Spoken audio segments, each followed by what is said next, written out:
एका आदित्य रानूबाई तुमची कहाणी. आटपाट नगर होतं. त्या नगरात एक ब्राह्मण होता. तो नित्य समिधा फुलं दुर्वा आणायला रानात जात असे. तिथे नागकन्या देवकन्या वसत होत्या. ब्राह्मणाने विचारलं, काय ग बायांनो, कसला वसा वसता? तो मला सांगा, तुला रे वसा कशाला हवा? उतशील मातशील, घेतला वसा टाकून देशील.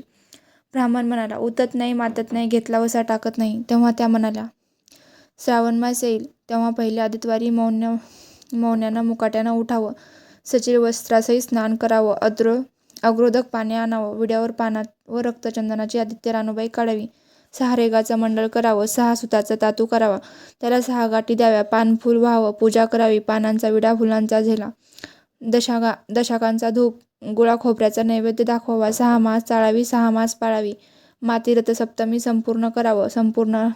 संपूर्णाला काय करावं? गुळाच्या पोळ्या, पोटव्याची खीर, लोणकड तूप मेहून जेवू सांगावं. असेल तर चिरचोळी द्यावी, नसेल तर जोळगळ सळी द्यावी, ती नसेल तर 2 पैसे दक्षिणा द्यावी आणि आपल्या वंशानं उद्यापान करावं. असा वसा ब्राह्मणानं केला. त्याला सूर्यनारायण प्रसन्न झाला. भाग्यलक्ष्मी आली. तेव्हा राजाच्या राणीने ब्राह्मणाला बोलावलं, धाडलं. ब्राह्मण जाते वेळेस भिवू लागला, कापू लागला. तेव्हा राजाच्या राणीनं सांगितलं, भिवू नका, कापू नका. तुमच्या मुली आमच्या इथे द्या. आमच्या मुली गरिबाच्या तुमच्या घरी कशाला द्याव्या? दासी कराल, बटकी कराल. राणी म्हणाली, दासी करीत नाही, बटकी करीत नाही. राजाची राणी प्रधानाची राणी करू. मार्गशीर्षाचा महिना आला. ब्राह्मणानं लगेच लगीन करून दिल्या. एका राजाच्या घरी दिली, दुसरी प्रधानाच्या घरी दिली.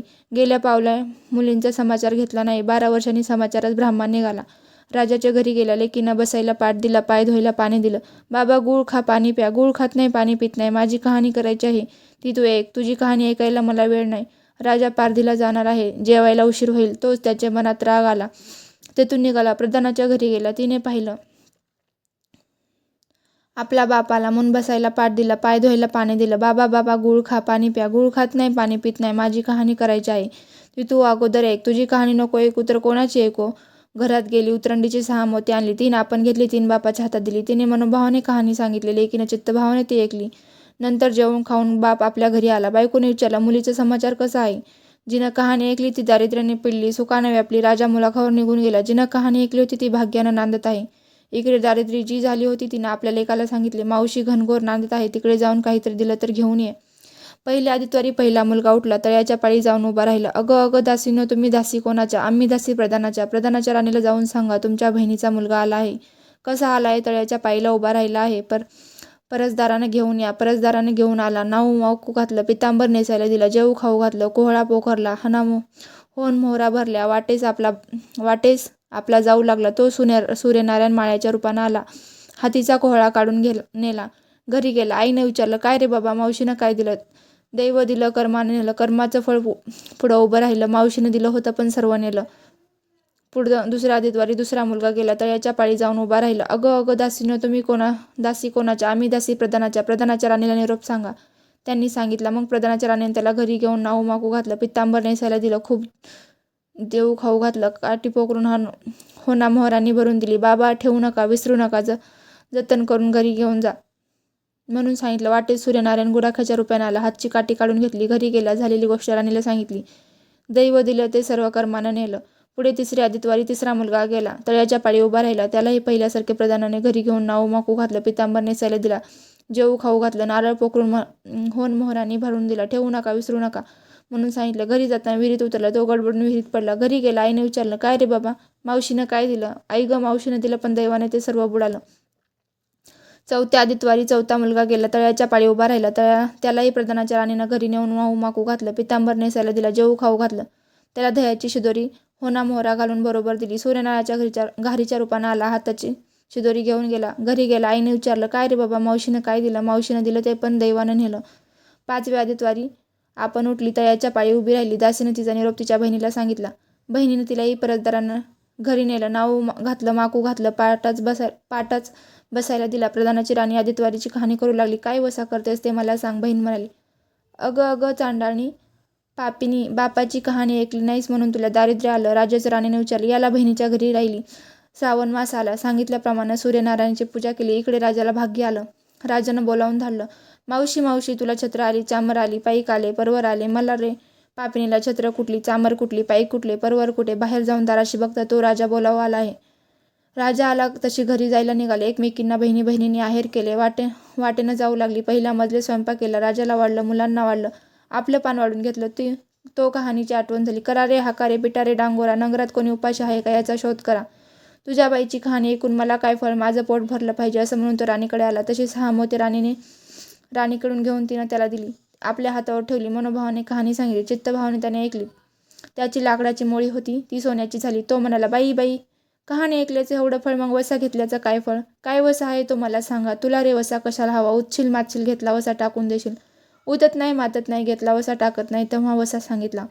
पुढं दुसऱ्या मजलेस गेली. स्वयंपाक केला. राजाला वाढलं, मुलांना वाढलं, आपलं पान वाढून घेतलं. तेव्हा कहाणीची आठवण झाली. करा रे हाका पिटा रे डांगोरा, नगरात कोणी उपाशी आहे का याचा शोध करा. उपाशी नाही, काही नाही. मळ्याचा मळा पिकत नाही, विहिरीला पाणी लागत नाही. असं एक माळी चिंतेने बसला आहे. त्याला हाक मारली. आमच्या बाईची कहाणी एक. तो आला. राणीनं 6 मोते घेऊन 3 आपण घेतली, 3 माळ्याला दिली. राणीनं कहाणी मनोभावाने सांगितली. चित्तभावाने माळ्याने ऐकली. माळ्याचा मळा पिकू लागला, विहिरीला पाणी आलं. तो म्हणाला, बाई बाई, कहाणी ऐकलेली एवढं फळ, मग वसा घेतल्याचं काय फळ? काय फळ असेल तो सांगा मला. मग राणीनं त्याला वसा सांगितलं. पुढे तिसऱ्या मजलीस गेली. स्वयंपाक केला. राजाला वाढलं, मुलांना वाढलं, आपलं पान वाढून घेतलं. तेव्हा कहाणीची आठवण झाली. करा रे हाका पिटा रे डांगोरा, नगरात कोणी उपाशी आहे का याचा शोध करा. उपाशी नाही, काही नाही. एक म्हातारी तिचा मुलगा वनात गेला. तो डोहात बुडाला होता. एक सर्पानं खाल्ला होता. त्यामुळे चिंताग्रस्त बसली होती. तिला म्हणाले, आमच्या बाईची कहाणी ऐकू. ती म्हणाली, कहाणी ऐकून मी काय करू? मी मुलांसाठी रडते आहे. बरे येते. मग ती राणीकडे आली. राणीनं पहिल्याप्रमाणे तिला कहाणी सांगितली. तिनं चित्तभावाने ऐकली. तिचा मुलगा वनात गेला. तो आला. डोहात बुडाला होता. तो आला. सर्पानं खाल्ला होता. तो पण आला.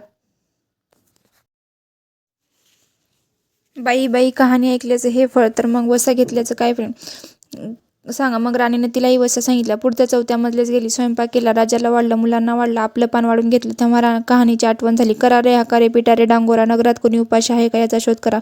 उपाशी काही नाही. काना डोळा मासाचा गोळा, हात नाही पाय नाही, असा एक मनुष्य रस्त्यामध्ये होता. त्याच्या अंगावर तांब्याभर पाणी ओतलं. पालता होता. तो उताना केला. 6 मोते होते. 3 मोते त्याच्या बेंबीवर ठेवली. 3 मोते आपण घेतली. राणीनं मनोभावाने कहाणी सांगितली. ती त्यानं ऐकली. त्याला हातपाय आले, देह दिव्य झाला. तो म्हणाला, राणी, कहाणी ऐकल्याचं एवढं फळ, मग वसा घेतल्याचं काय फळ?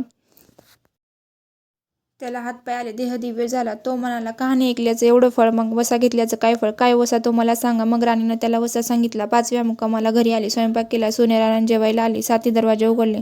लोहगंगाळ पाणी तापवलं. पडसं पकवान जेवायला केली. सूर्यनारायण भोजनाला बसले. त्यांना पाहिला घासाला केस लागला. ते म्हणाले, अगं अगं, कोणाच्या पापिनीचा केस आहे. राजाच्या राणीला 12 वर्ष दारिद्र्य आलं होतं. तिनं आदितवारी वळचणी खाली बसून केस विंचरले. काळं चवाळ डोळीचं केस, वळचणीची काळी डाव्या खांद्यावरून वेशी बाहेर टाकून दे. राजाच्या राणीला नारायणाचा कोप झाला तसं कोणाला होऊ नये. ब्राह्मणाला मोळी विकायला, राजाच्या राणीला माळ्याला, म्हातारीला कानाडोळा मासाचा गोळा, इतरांना जसा सूर्यनारायण प्रसन्न झाला तसं तुम्हा आम्हांना हो. ही 60 उत्तराची कहाणी 5 उत्तरी सुफळ संपूर्ण.